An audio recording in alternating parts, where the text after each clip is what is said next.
OK, bonjour à toutes et à tous et bienvenue. Bienvenue dans cette vidéo explicative sur maintenant un circuit qui est en parallèle. Donc, je vais faire le plus difficile du numéro 16. Je vais faire bien évidemment le circuit 2 avec vous. Donc, on doit débuter par déterminer la valeur des réactances capacitives et inductives, l'impédance totale du circuit, l'équation du courant total qui traverse le circuit, équation des courants pour chacune des composants et vérifier que la somme des courants correspond au courant total. Bon, encore une fois, peut-être que je ne ferai pas le E. Je vais vous laisser valider le tout par vous-même. J'ai déjà commencé, comme vous avez remarqué, à établir ma réactance inductive. Donc, j'ai utilisé la formule 2π FL. Donc, la fréquence est de 1,5 kHz, donc 1500.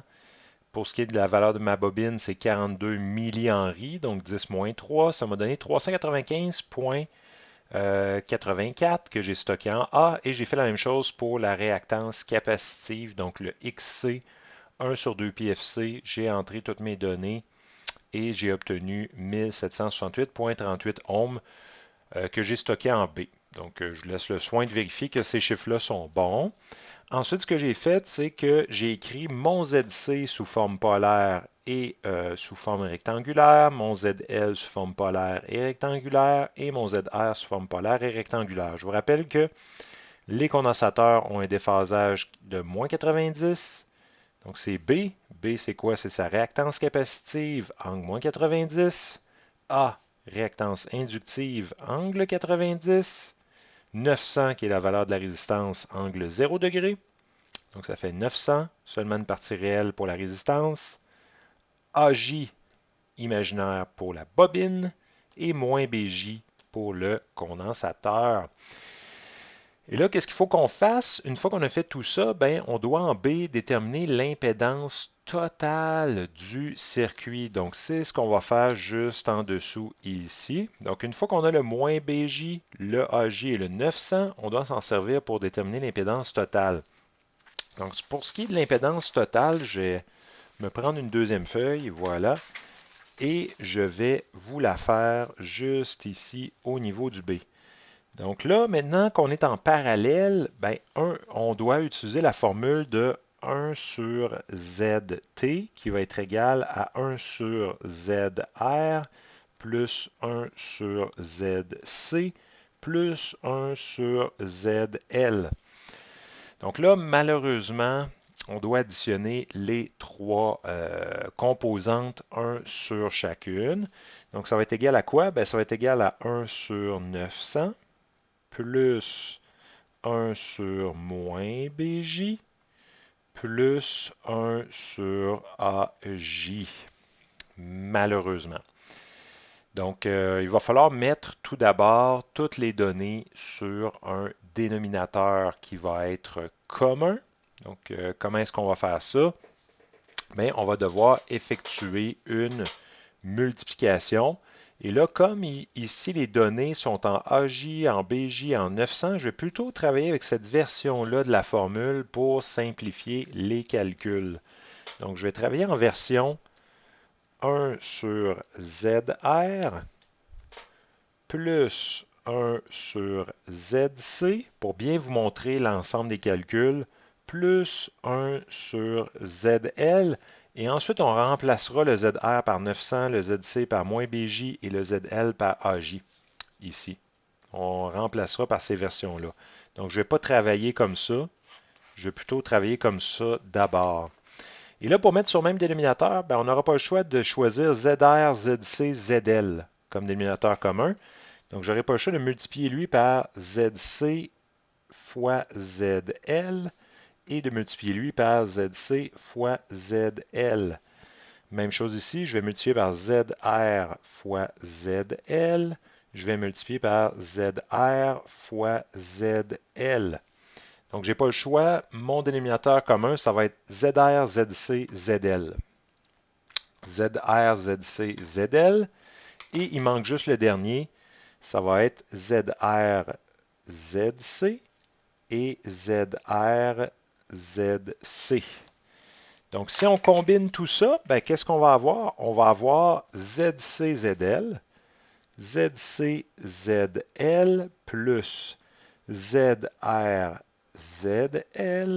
plus ZRZC, le tout sur ZRZCZL. Et tout ça est égal à quoi? Ben, 1 sur Z total. Donc là, il va falloir inverser, bien évidemment, le tout puisque on veut isoler le ZT. Donc, on va devoir inverser l'équation. Donc, ça veut dire que ZT va être égal à quoi? Ben, ZT va être égal au dénominateur qu'on avait, donc ZR multiplié par ZC multiplié par ZL, le tout sur ZC ZL plus ZR ZL. Oups, j'ai failli faire un... J'allais écrire un L à la place d'un Z. ZL plus ZR ZC. On remplace le tout par leur valeur, bien évidemment. Donc, tout ça va être égal à, c'est quoi la valeur de ZR? Ben, c'est 900. Multiplié par la valeur de ZC, c'est moins BJ.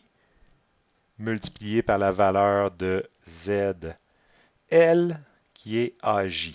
Donc, il faut multiplier tout ça au numérateur.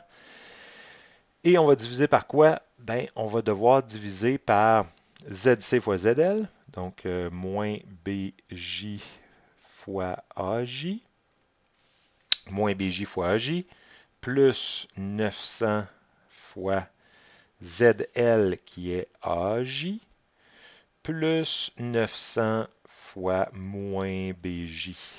Voilà. Et c'est ça qu'on va devoir calculer au numérateur et au dénominateur. Quand on va faire ça, qu'est-ce qui va se passer? Ben, je ne vais pas tout de suite effectuer le calcul, je vais juste vous montrer un petit truc. C'est que là, si on multiplie lui fois lui fois lui, qu'est-ce qu'on va obtenir? Ben, on va obtenir moins 900 AB, parce qu'on fait 900 fois moins B fois A, J au carré. Donc, je vais faire quelques simplifications avant d'aller directement sur ma calculatrice. Moins ABJ carré, moins ABJ carré, plus, ben là, on n'aura pas le choix, ça va être 900 AJ moins 900 BJ. Donc là, ça va bien puisque J carré, on le sait, ça devient moins 1. Comme J carré devient moins 1, ça va venir annuler le négatif qui est ici, il va devenir positif et le J carré va disparaître. Je peux faire la même chose ici. J carré disparaît et ça annule le négatif. Bon, seule technicalité, c'est que là, je vais devoir combiner mes J en bas ensemble. Donc, tout d'abord, je vais faire 900 AB pour déterminer mon numérateur. Donc, je vais faire 900 AB sur ma calculatrice. 900 fois A fois B. Qu'est-ce que ça me fait? Ça me fait 6, 3, 0, 0, 0, 0, 1, 2, 3, 0. Je vais le stocker, bien évidemment, STOC, parce que de toute façon, il va être utilisé plus tard. Ensuite, qu'est-ce qu'on va faire? Ben, on va calculer en bas A fois B. Qu'est-ce que ça nous donne? Je vais calculer A multiplié par B. Ça me donne ceci. Donc, ça me donne 700 000. 700 000 pour le AB. Je pourrais le stocker, mais je vais le garder comme ça. Puis 900A moins 900B. 900 fois A moins 900 fois B. Ça me donne quoi? Ben, ça me donne ça. Moins 1, 2, 3, 5. 1, 2, 3, 5, 2, 9, 2.8, 2, 4, J. Je vais le stocker en D. Donc, sto D. Et lui, pourquoi pas? Sto E. Je vais le stocker lui aussi. C'était A fois B. Je vais faire sto E. Sto E, comme ça va simplifier beaucoup mes calculs suivants. Puisque là, maintenant, je vais me retrouver avec C sur E plus DJ. Là, vous allez me dire, pourquoi tu as changé le moins en un plus? C'est parce que j'ai stocké le moins dans le D. Et si je remettais un moins ici, ça ferait moins moins. Donc, il faut faire attention. Donc là, je vais juste valider que j'ai bien ça en E, ça c'est valide. J'ai bien ça en C, c'est valide. Et j'ai bien ça en D. Ouais, c'est valide. Là, comme vous le savez, on n'a pas le droit de diviser par du J. Donc, on n'aura pas le choix de multiplier cette fraction-là par son conjugué. Donc, le conjugué, ça va être bien évidemment E moins DJ. Même chose en haut, E moins DJ. Donc, on n'a pas le choix de multiplier par le conjugué au numérateur et au dénominateur, hein, évidemment. Donc, on va distribuer le C. Et en distribuant en bas, vous n'êtes pas obligé de l'effectuer, la distribution. Tout ce que ça va faire ici, ça va faire E au carré plus D au carré. C'est tout ce que ça fait au niveau du numérateur. Donc, je ne le développerai pas. Si vous voulez vous convaincre, vous pouvez vous convaincre en le développant. Mais moi, personnellement, je ne le ferai pas. Je vais juste vous écrire qu'est-ce que ça va me faire. Je vais l'écrire ici. Ça va faire CE comme partie réelle, moins CDJ comme partie imaginaire. Et en dessous, ça va juste être E au carré plus D au carré. Et habituellement, on sépare toujours la partie imaginaire de la partie réelle. Donc, ça va nous faire CE divisé par E au carré plus D au carré, moins CD sur E au carré plus D au carré, et le tout est en termes de J. Donc, ceci est notre partie réelle, cette partie-là, partie réelle, et cette partie-là, ça va être la partie imaginaire. Donc, il nous reste juste à calculer ça, et on va les restocker par-dessus le C, E et D, parce que là, le C, E, D, on n'en a plus besoin. Donc, on va pouvoir restocker. Je vais juste faire le CE, donc alpha C, alpha E, divisé par ouverture de parenthèse, alpha E au carré plus alpha D au carré, fermeture de parenthèse. Ça me donne quoi? Ça me donne ça, 218,75. Donc, je vais dire que c'est 218, excusez, j'allais marquer 78. Donc, 218,75, 3 petits points. Je ne vais pas le stocker. Ah non, il ne faut pas que je le stocke tout de suite par-dessus. Fait que je n'aurai pas le choix de le stocker en F. Sto F. Sto F. Puis l'autre d'après, je vais pouvoir le stocker par-dessus. Attention, hein. Moins, OK, alpha C, alpha C, alpha D, divisé par ouverture de parenthèse, E au carré plus D au carré, fermeture de parenthèse. Ça me donne moins moins, donc ça va donner un plus 386,03, 3 petits points J. Et lui, j'ai le droit de le stocker en C, STO, par-dessus le C. Pourquoi j'ai le droit de faire ça? Ben, c'est dû au fait que là, maintenant, j'aurais plus besoin de la valeur de C qui était juste un numérateur dans un sous-calcul. Donc, ça ne nous sert plus. Et ça, c'est la forme rectangulaire de Z total. Ça me prend également la forme polaire R angle θ. Et là, il faut se souvenir comment faire pour aller chercher le R et le θ. Pour le R, qu'est-ce qu'il faut faire? Ben, c'est racine carrée des composantes au carré. Donc, F au carré plus C au carré. Ça va être égal à quoi? Si on fait ça, c'est, on va faire alpha F au carré plus alpha C au carré. Ça donne ça. On va faire une racine carrée d'une fonction racine. Bam, ça donne 443. 443,71, 3 petits points. On stocke STOD. Donc, stockage en D, bien évidemment, parce qu'on va en avoir besoin plus tard. Et on va faire la même chose pour l'angle. Il faut utiliser tan de θ. C'est toujours égal à la partie imaginaire sur la partie réelle. et on doit faire un arc tan pour trouver l'angle. Donc, ce que je vais faire, c'est que je vais faire alpha C divisé par alpha F. Ça me donne ça. Moins 1,76. Deuxième fonction tan. J'arrive à moins 60,46. Donc, ça donne moins 60,46. Trois petits points, degrés. Et ça, je le stocke STO en E. Donc, je suis très heureux. Stockage E. Est-ce que j'ai oublié de stocker en D? Je vais juste faire recall D. Ah, j'ai stocké. Good. J'avais peur d'avoir oublié de stocker le 443.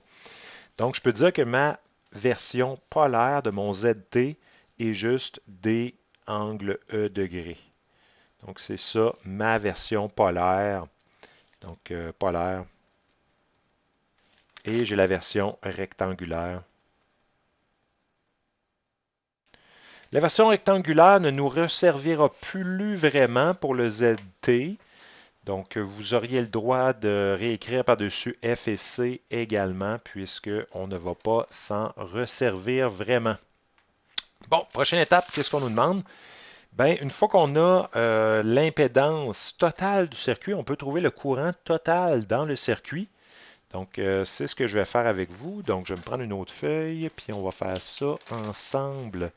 Trouver le courant total en ayant l'impédance totale. Donc, je vais le faire ici sur cette feuille-là. Donc, là, on est rendu au C. Donc, on vient de finir le B. Bien, on va utiliser la formule V est égal à Z fois I. Et nous, on connaît le ZT. Donc, on a que le voltage de la source est égal à l'impédance totale fois le courant total. Et là, ce qu'ils veulent qu'on utilise comme calcul, ben, c'est qu'on isole le I de T. Donc, I de T va être égal à voltage de la source divisé par l'impédance totale. Le voltage de la source, on nous le donne dans le problème, c'était 33 volts. 33, angle de phase 0 degré. Je vous rappelle que ça, c'était fourni dans le problème. On avait une source de déphasage 0 degré et un voltage de 33 volts. Donc, je ne passe pas plus de temps que ça là-dessus. Pour ce qui est du ZT, ben, on l'a stocké en forme polaire D angle E degré. D angle E degré.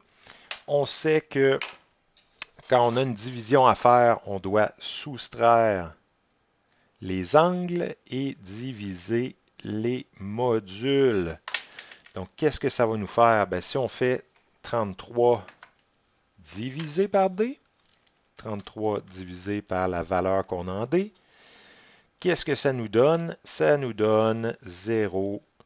Ouais, je vais vous le montrer. 0.0743726. Trois petits points.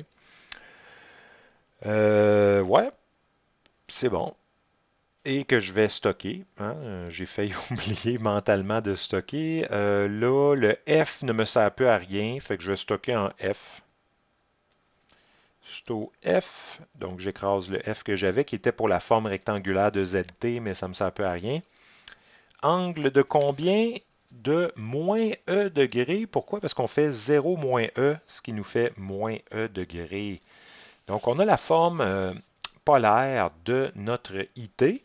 On peut également déterminer son équation petit i de t, qui est toujours l'amplitude sous forme, bien évidemment, de notation d'ingénieur 1, 2, 3. On va tasser de 3 vers la droite. Donc, on soustrait 3 à l'exposant du 10. Ça nous fait 74,373 sinus de quoi? Ben, de oméga.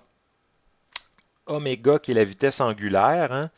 La vitesse angulaire, bon, j'aurais peut-être dû vous dire que I de t, encore une fois, c'est grand A sin de oméga t plus phi. Et le oméga, c'est la vitesse angulaire. Hein. J'ai oublié de préciser cette formule qu'on doit savoir hein, par cœur. Donc, oméga t plus phi. Le oméga, c'est toujours égal à 2pi fois la fréquence. La fréquence, nous, dans notre cas, je l'ai oublié, ça va être égal à 2pi fois 1500, c'est ça? Ouais, 1500, donc ça nous fait 3000 pi. 3000 pi, donc j'ai 3000 pi t moins E comme étant mon déphasage. Donc ça va être, mon E c'est moins 60, donc moi je vais avoir plus, est-ce que j'ai plus? E c'est un négatif. Ouais, le négatif est en E. Moi, comme j'ai moins E, ça va être un positif. Oui, ça va être un plus 60. Plus 60.4 6 1 degré en arrondissant à 3 décimales. Et ça va être en milliampères parce que j'ai tassé de 3. J'ai tassé de 3 vers la droite. Donc, c'est en milliampères. Faites pas attention à ce moins 3-là. Il n'y a pas rapport. C'était juste pour dire que je tassais de 3 vers la droite. Tiens, je vais l'effacer. Puis, je vais fermer ma boîte. Puis, je vais mettre moins 3. Good. Donc là, j'ai l'équation du courant. Qu'est-ce qu'on nous demande par la suite? Ils veulent l'équation du courant traversant chacune des composantes. Après ça, je vais arrêter. Je ne ferai pas les vérifications avec vous autres. Mais il faut se souvenir qu'en parallèle, qu'est-ce qui est constant? C'est la tension entre les dérivations. Donc, c'est pour ce qui est du D. Pour ce qui est du D, on va utiliser la bonne vieille formule V est égal ZI, Z fois I. Là, ce qu'on veut isoler, c'est le I. Donc, pour isoler le I, on va faire V sur Z. Puis, on va commencer par calculer le IR. Donc, et le voltage, ça va être le même que la source, et ça va être sur ZR.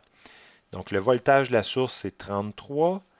Angle de phase 0 degré. Pour ce qui est du ZR, ben, c'est l'amplitude de la résistance. C'était 900 ohms, angle 0 degré.